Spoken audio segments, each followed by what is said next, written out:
बराबरी का जो शिकार हो रहे हैं उसमें पाबंदी लगनी चाहिए। उसकी तैयारी हम लोगों ने की और हम कोशिश कर रहे हैं कि अच्छे अच्छे साथियों को जोड़ के ताकत बना के और लोगों के लिए नए अवसर बनाए। आज की सरकार तो ऐसी है तारीफ भाई, किसानों के लिए कानून बनाए उनसे नहीं पूछे, ड्राइवरों के खिलाफ कानून बनाए उनसे नहीं पूछे, हर आदमी को व्यापारियों के खिलाफ कानून बनाए जीएसटी के उनसे नहीं पूछे, और नौजवान बेकदरी होकर पढ़े लिखे नौजवान सड़कों पर घूम रहे हैं। अगर अपने हक की बात करने जाए तो लाठियां मिलती। जब भी कुछ हो अगर कोई सवाल कर दे तो वो एकदम सीधा एक ही लाइन कहते कि धर्म विरोधी हो। ये मुल्क हम सबका, हम इसमें मेहमान नहीं। और अगर कोई ये सोचता हो कि हम किसी भी झूठ से डर जाएंगे तो डरेंगे नहीं। हम अपने हक अधिकार के लड़ेंगे और जब तक गैर बराबरी खत्म होकर बराबरी का अधिकार यहाँ नहीं मिलता हर कमजोर मजलूम को, तब तक हम लोग लड़ते रहेंगे जब तक लोगों की जिंदगी में खुशहाली नहीं है।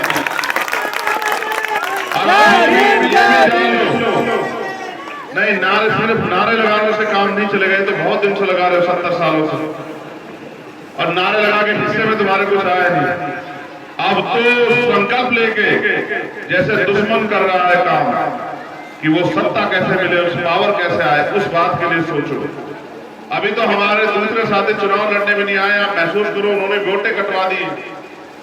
आपको एहसास भी नहीं होगा जिस दिन जाओगे वोट डालने कि आपकी बस्तियों की कितनी वोट कट गई। पढ़े लिखे लोगों की, जिम्मेदार लोगों की बाद में खड़े होकर तमाशा देखेंगे। हमारी तैयारी अधूरी, इसलिए आप सबसे कह रहा हूं आप चिंता मत करो।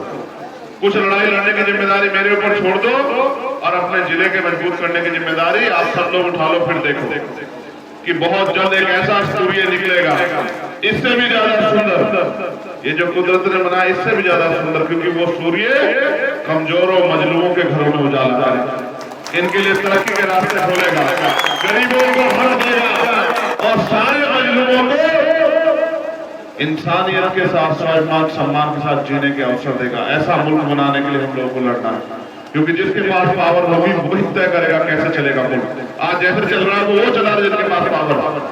अगर आप अपने हिसाब से चलाना, ये गुलामी बेबसी लाचारी खत्म करनी है तो पावर अपने हाथ में ले लो, सीधा सा फॉर्मूला। जिनके पास पावर होगी उनके साथ अन्याय नहीं होगा, ना धर्म के नाम पे, ना जाति के नाम पे, ना मजहब के नाम पे, ना जगह के नाम पे, कभी भी किसी के साथ अन्याय नहीं होगा जिनका राज है। इसलिए हम सब लोग मिलकर कोशिश करेंगे कि आजमगढ़ का ये भाईचारा बने, ये भाईचारा मजबूत हो और हर आदमी के आदमी को जोड़ के आज के बाद आजाद समाज पार्टी को ताकतवर करने का काम करेगा। आजाद समाज पार्टी हम सबकी पार्टी है, किसी एक की नहीं है, हम सबकी है। इसमें हमारी बराबर की हिस्सेदारी है। जिस दिन आप हमारी पार्टी का संविधान पढ़ोगे आपको पता लग जाएगा। हमने संख्या के आधार पर हिस्सेदारी दी है।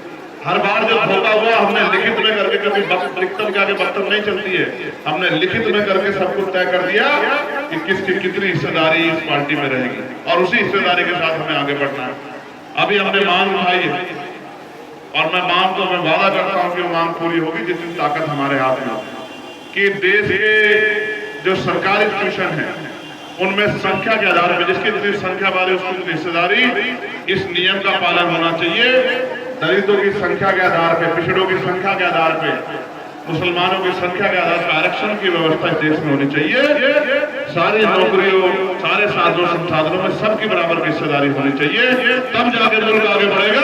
जब हमारे बच्चे भी दफ्तरों में जाकर बैठेगा, कलम की ताकत उनके हाथ में होगी, तब जाकर देश में परिवर्तन आएगा। वरना कलम की ताकत उनके हाथ में रहेगी तो उनकी कलम हमें बर्बाद करने के लिए चलेगी, हमें आबाद करने के लिए नहीं चलेगी। जब कलम की ताकत हमारे हाथ में होगी तभी फैसले हमारे पक्ष में आएंगे। और अगर फैसले अपने पक्ष में करने हैं तो अपने औलादों को पढ़ने के लिए प्रेरित करो कि वो पढ़े, पढ़ लिख के आगे बढ़े। अगर दो लोग व्यापार में आ गए तो एक बार बेटा डॉक्टर इंजीनियर IAS बने और देश की कुर्सी में बैठ के देश में योगदान करे, अपने लोगों के लिए पॉलिसी बनाए। अगर आपका आदमी नहीं होगा तो मैं मानता हूँ, अगर आपका आदमी नहीं होगा तो आपकी बात नहीं है, और अगर आपका आदमी होगा तो आपकी बात है। तो बहुत शुक्रिया इस प्यार के लिए मुंडियार के सभी क्षेत्रवासियों का, ग्रामवासियों का और भाई राजीव खान साहब के सभी साथियों का, और मुझे बुलाने के लिए भाई अब्दुल्ला का, ये मेरा प्यारा भाई ये दिन बड़ा वो हो गया, बड़ा तकलीफ में था जब मैं लेट आया, इसका दिल थोड़ा सा कमजोर पड़ गया। क्योंकि बहुत बार जब मेहनत करता हूँ उसको पता होता मेहनत की कदर क्या होती है। तो मैंने ऐसे कहा कि हिम्मत रख, अभी तो लड़ाई शुरू भी नहीं हुई।